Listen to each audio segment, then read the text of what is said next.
Hi, my name is Robyn McClure, and I'm here to talk about empathy and defending in bullying episodes in pre-adolescence.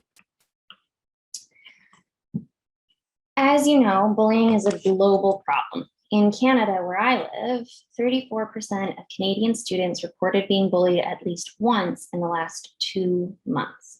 Bullying is a pervasive issue with the potential for long-term and short-term negative impacts.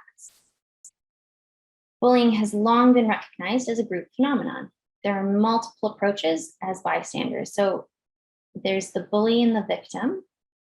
You can also have an assistant or assistants who help the bully, reinforcers who encourage the bullying, outsiders who are present during the bullying but remain uninvolved, which can actually be perceived as approval by the bully, and the role of interest in the current study, which is the defender, and links between empathy and defending. So specifically, do specific facets of empathy predict bystander and particularly defending behaviors?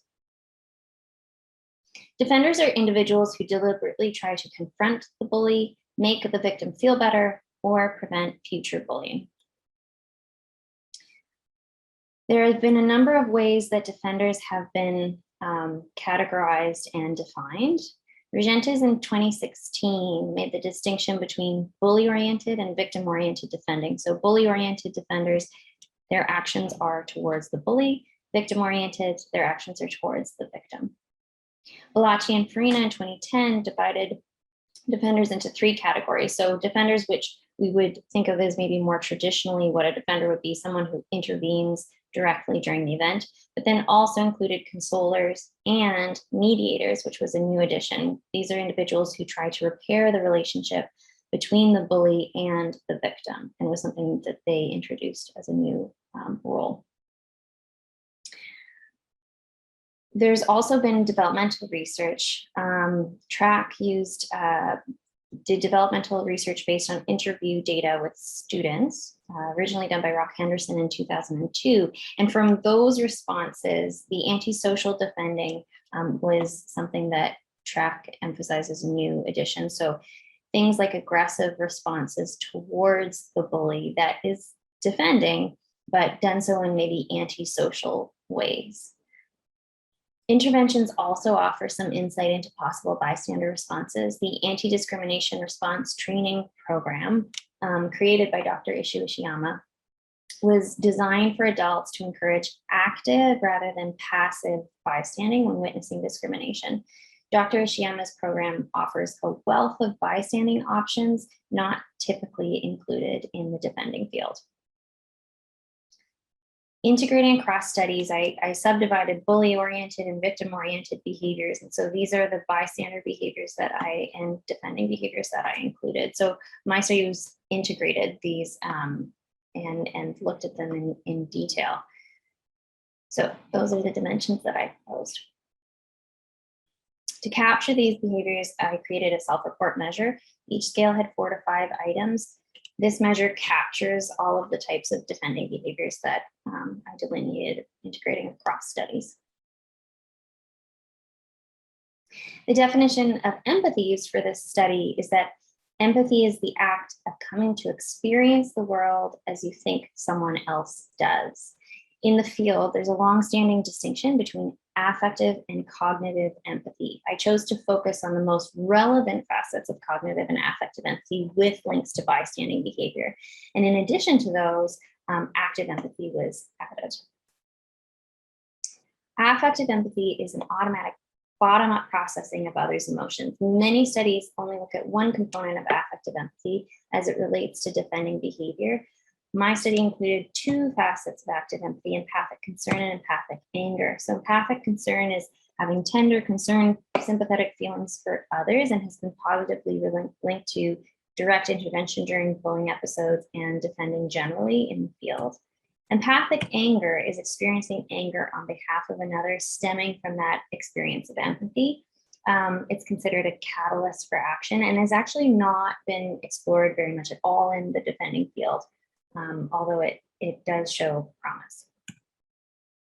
Cognitive empathy is understanding how another person is feeling, and there's a muddier picture of how this relates to defending. So I again included two facets of cognitive empathy: emotion recognition and perspective taking.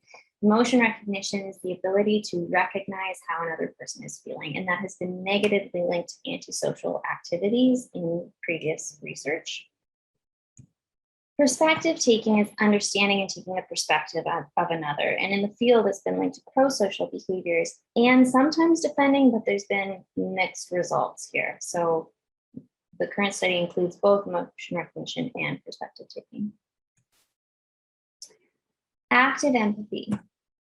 This is from Dr. Goldberg, a postdoctoral research at the University of British Columbia, who's trying to integrate educational and neuroscience research on empathy. So Dr. Goldberg describes active empathy as empathy becoming action. So we can all probably imagine a time where we felt with somebody else and felt compelled to act, that need to act. So, or that desire to act. So it hasn't really been studied. So this was an exciting concept to include in the current study. And so this is the first time that it's been investigated in terms of whether it predicts defending behaviors. Okay, so here are the facets of empathy included in the current study. So two of facets of affective, two of cognitive, and then active empathy. In order to measure these, I was part of a team that created the Student Empathy Questionnaire at the University of British Columbia, and also included was the Interpersonal Reactivity Index, specifically the Empathic Concern Subscale.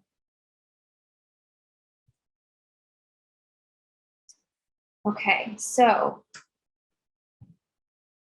extending prior research on the links between empathy and bystander behaviors, there were some hypotheses based on previous research. So in terms of outsider and assistant reinforcer behaviors, it was predicted that there would be a negative relationship between across facets of empathy and those other non-defending bystander behaviors. If we look across the other forms of empathy and the predicted relationship between them and defending behaviors, we assumed that many forms of empathy would increase the likelihood of defending behaviors, but also you'll note there are a number of blank cells here because there was a lot in the study that was exploratory. But generally, there's support that sort of different facets of empathy are likely to positively predict defending behaviors. Okay, so the survey was done with 269 grade 4 to 7 students. Anyone who was present on the day was given the opportunity to participate. They filled out demographic information, witnessing, since individuals who had not witnessed bullying would not have the experience of being bystanders, so they wouldn't be able to answer some of the other questions. And then the bystander measure and the empathy questionnaire. Okay, so from that, a series of regression analyses were completed, looking at sex, facets of empathy, and then the sex by empathy interactions for each individual bystander behavior, resulting in 10 regression equations because there were 10 bystander behaviors.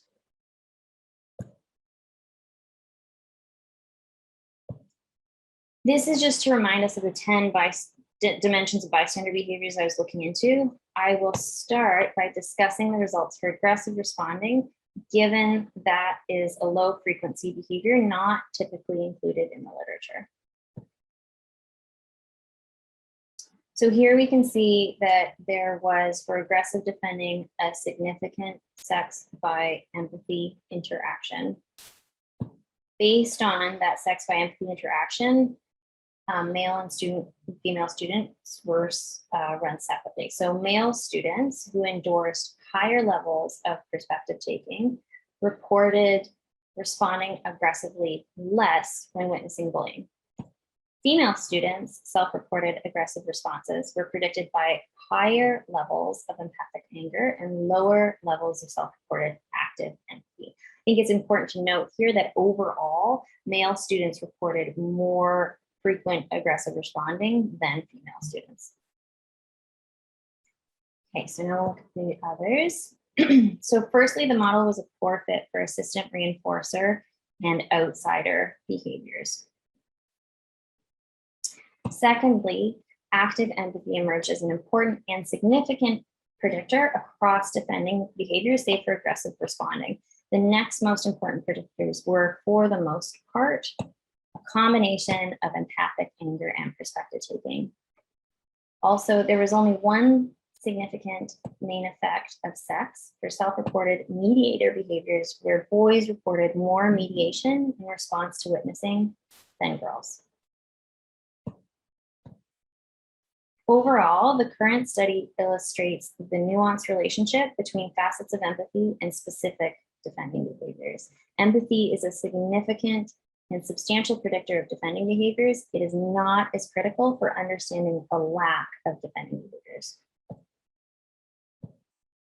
Self-reported levels of empathic concern and emotion recognition had the highest average of self-reported scores amongst the types of empathy. But in this study, they did not show much predictive power for defending behaviors. So it begs the question whether these are necessary but not sufficient when looking at responding in a defending manner during witnessing. Higher level cognitive empathy processes seem to be imperative for influencing behavior among pre-adolescents, such as perspective taking. If we look at this from sort of a developmental perspective, perspective taking is theorized to be developing during this time. And so it makes it an interesting time to look at something like perspective taking. And in this study, it seemed that perspective taking did emerge as an important predictor of defending. Empathic anger also emerged as an important predictor. And this is interesting because empathic anger is not often included in studies of defending. So the fact that it came out as such a strong predictor and that feeling of anger was part of defending, I think is really important. And then active empathy came out again as an important predictor, that feeling with and desire to act. And we can all think of a time when maybe this was true for us. So it brings together the relationship between emotions and feelings and action tendencies with the potential for having applications to other fields. Empathic anger and active empathy have not been previously considered in the literature. And so certainly replication is needed, but they look promising for explaining part of what motivates defending behaviors. For me, in the Faculty of Education, I think about the classroom. So when we think about the study and the implications, how do we integrate this into our understanding of emotional literacy? With how do we have focus on anger? How can we understand how anger may be helpful? How can we foster that action tendency to lead to doing something? When might anger be helpful? So in the context of defending behavior in particular, how do we have students experience anger and then do something about it? Although this research is a single informant self-report study, it sets the stage for future research. Whether that the replication and expanding the assessment of empathy and defending behaviors, I think is an exciting idea. And that was part of what I did, but I think there's certainly a lot more that can be done here, especially with active empathy and empathic anger, and thinking of new ways to measure empathy outside of self-report, outside of even peer report, coming up with new ways to approach empathy and understand empathy. And then also thinking about the intensity of empathic feelings. Is it enough to feel empathy? Is it enough to feel anger on behalf of another? Or is there a certain threshold that needs to be reached in order to lead to the desire to act and to intervene? Thank you.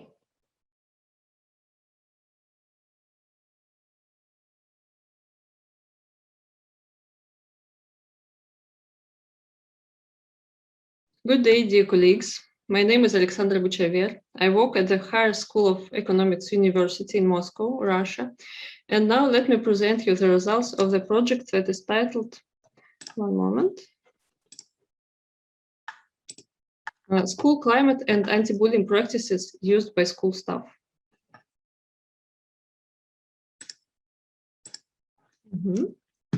The school climate and the position of school staff play a very important role in the dynamics of school bullying.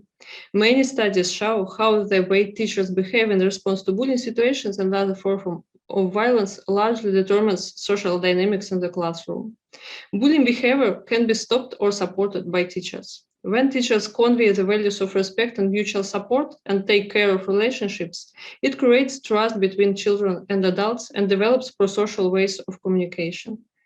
When adults ignore difficult situations and treat school children unfairly, when they choose their favorite students and outsiders in the classroom, this makes school a psychologically unsafe place where bullying flourishes.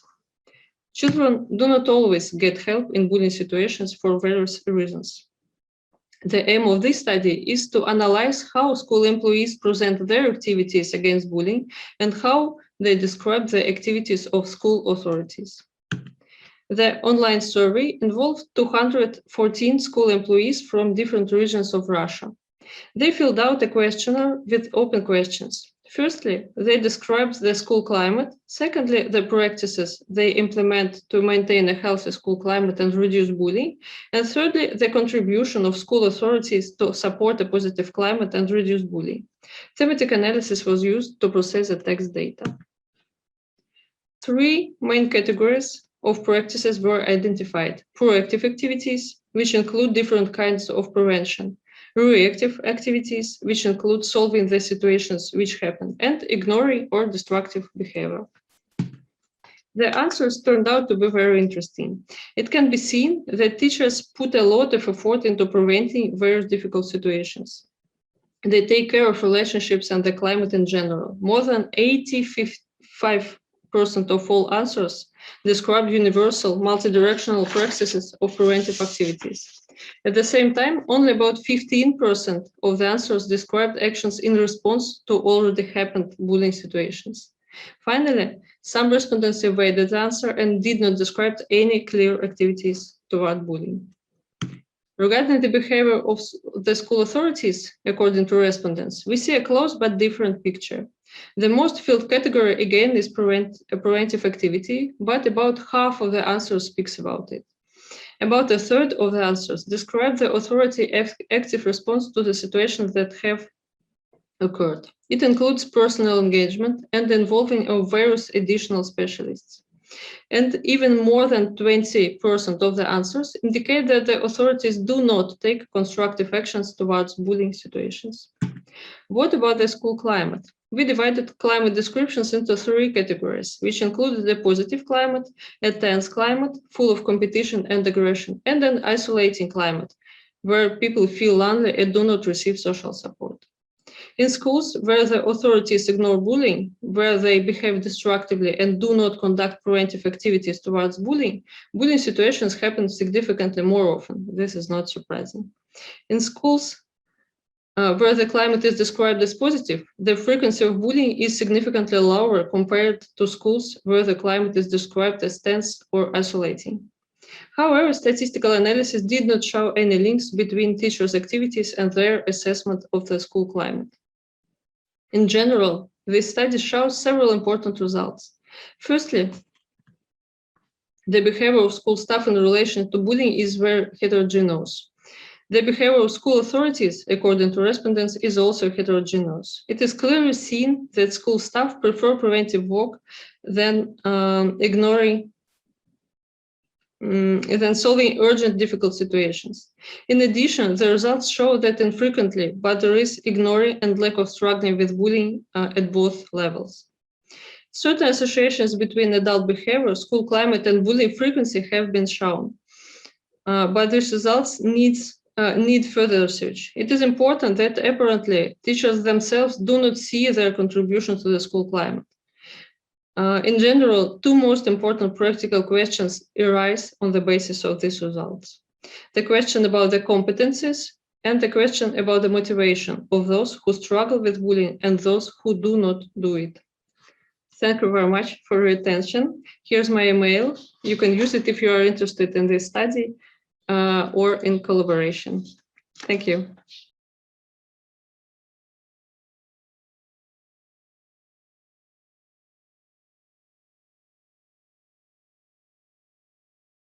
Good morning. My name is Sue Limber. I'm a professor at Clemson University in the United States, and I'm delighted to be with you today to present some findings from our study, four-year study funded by the National Institutes of Justice on evaluating the effectiveness of an integrated bullying prevention and positive behavior support program. My wonderful colleagues on this project include Matt Hudson-Flegge, Marty Thompson, and Jeff Sprague, whom I thank so much for their collegiality and work on this project with me.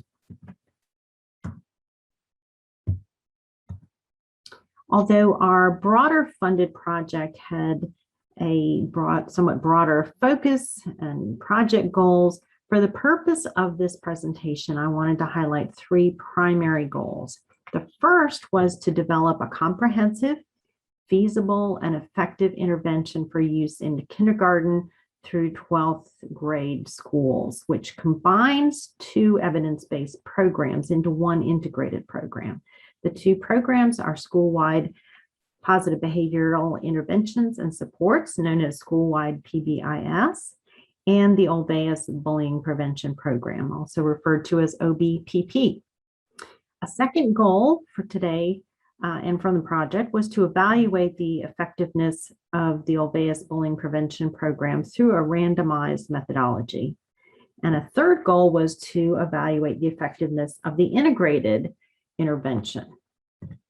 Now, many of you are likely familiar with the Olweus Bullying Prevention Program. I'll say just a few words about it. It's the first and one of the most researched bullying initiatives of its type in the world. Its program goals are very straightforward: to reduce existing problems regarding bullying in a school community, prevent future bullying problems from developing, and more generally, to improve the peer relations in the school setting.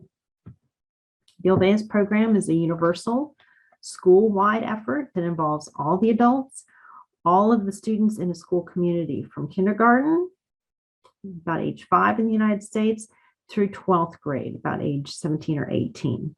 It involves not only teachers and students, but administrators, counselors, cafeteria staff, custodial staff, bus drivers, librarians, parents, nurses, and community members who interact with the school.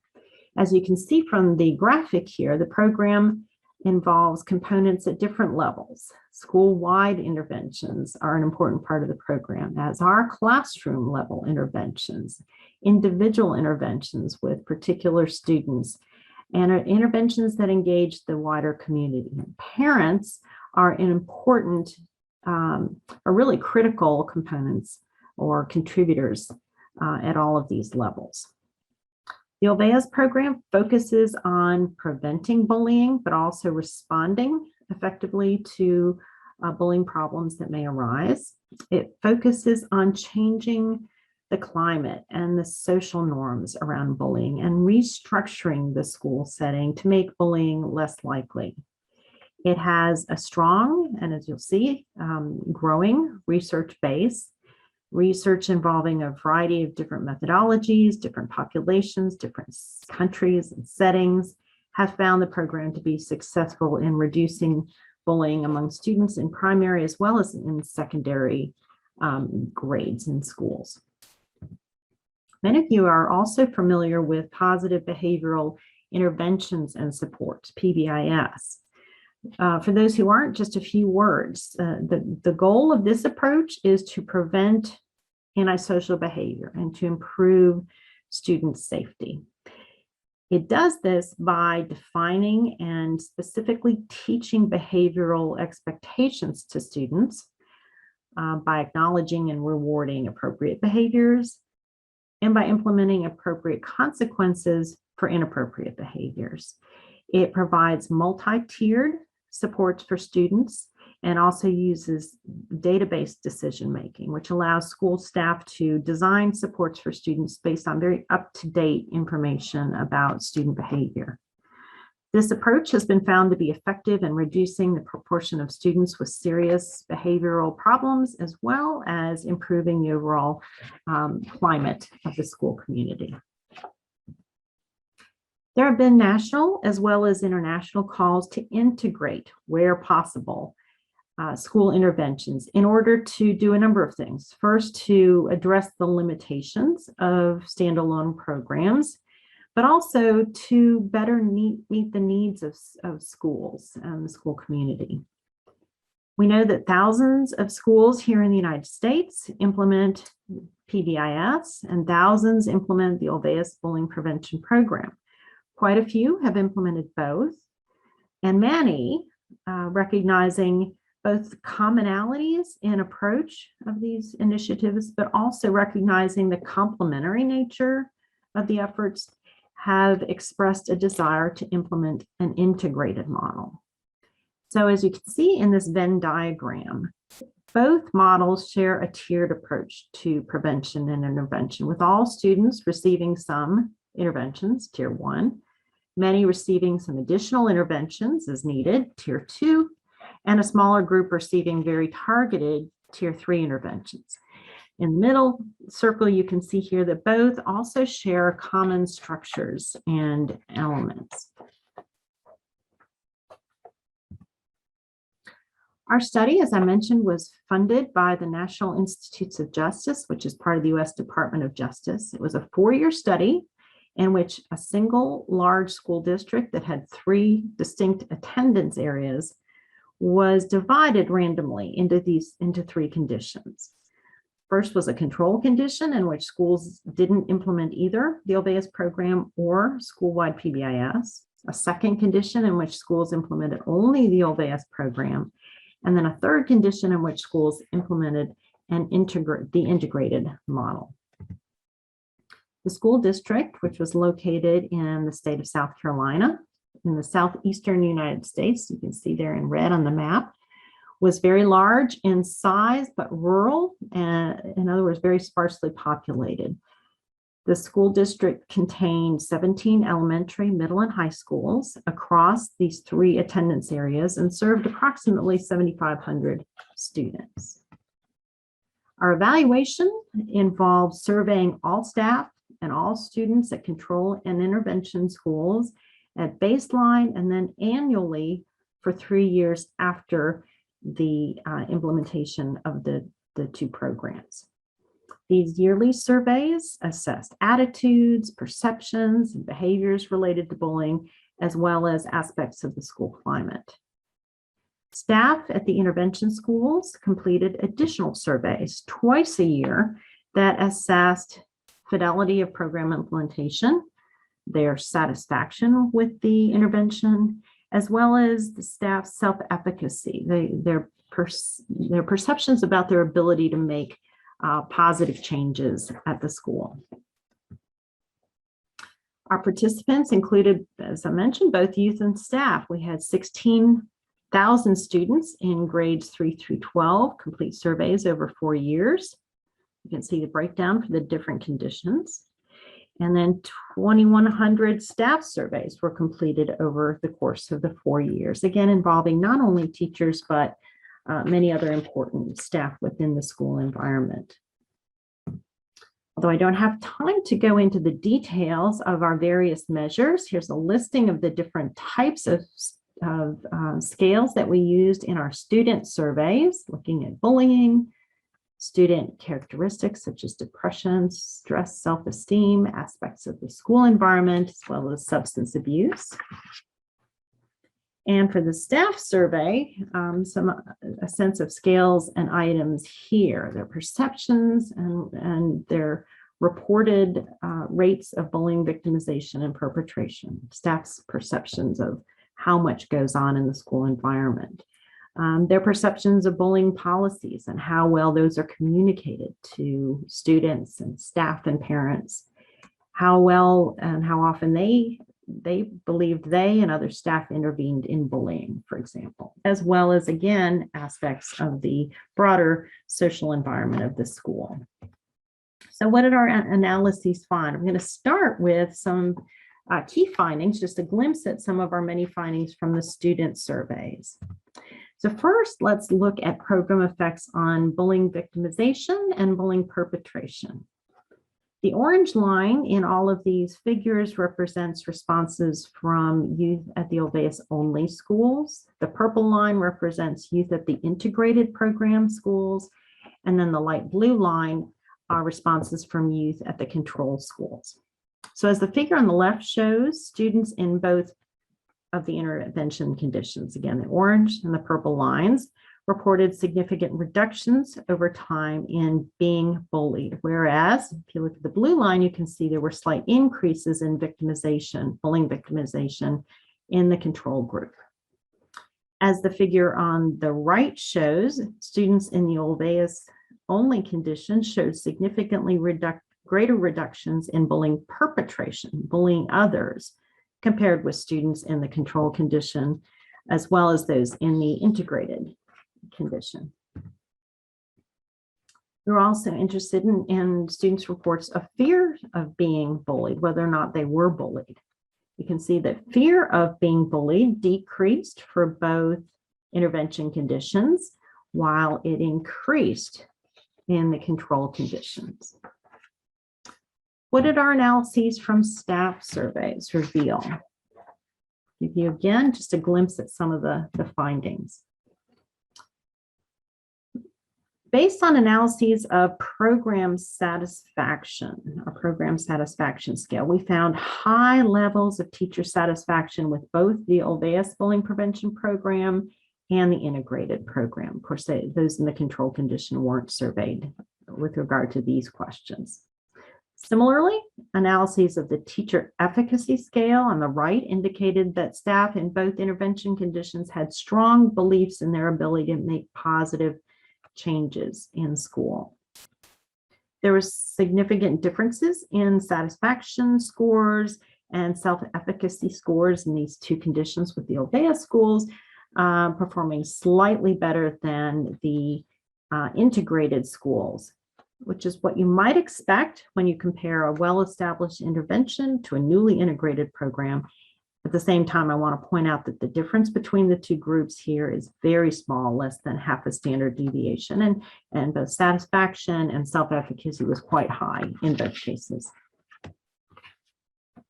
The average program fidelity score for staff at both the Olweus only schools and the integrated schools was quite good, averaging more than 3.1 on a 4-point scale, and it remained consistently high, indicating both were implemented with acceptable fidelity across the years of the program.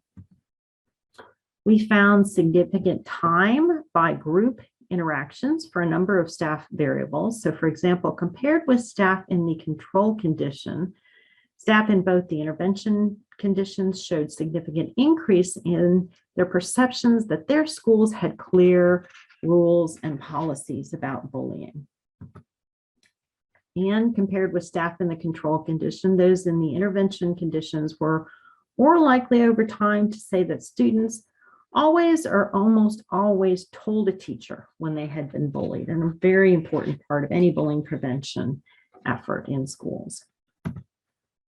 In addition, staff in the Olweus only condition showed greater improvements than staff in the control condition and greater improvements than staff in the integrated condition in a few variables, including their clarity and comfort in intervening in bullying situations that they observed or were aware of.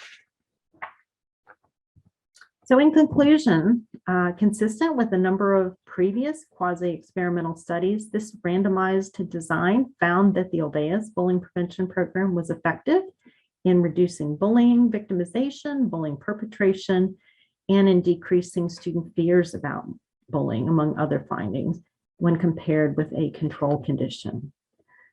The development of the integrated program was viewed very positively. Staff were highly satisfied with it, had strong abilities in their beliefs in their abilities to make positive changes in the school environment, and both programs were implemented with good fidelity. And there was evidence of the effectiveness of the integrated model compared with the control condition. So in sum, I think this study provides strong support for the ongoing implementation of the Olveus bullying prevention program in grades 3 through 12 in this study's case, as well as an integrated intervention for schools that feel that they would benefit from school-wide PBIS approaches, as well as the approach of the Olveus bullying prevention program. Thank you so much for your time. I look forward to some of your questions at our question and answer time. Thank you.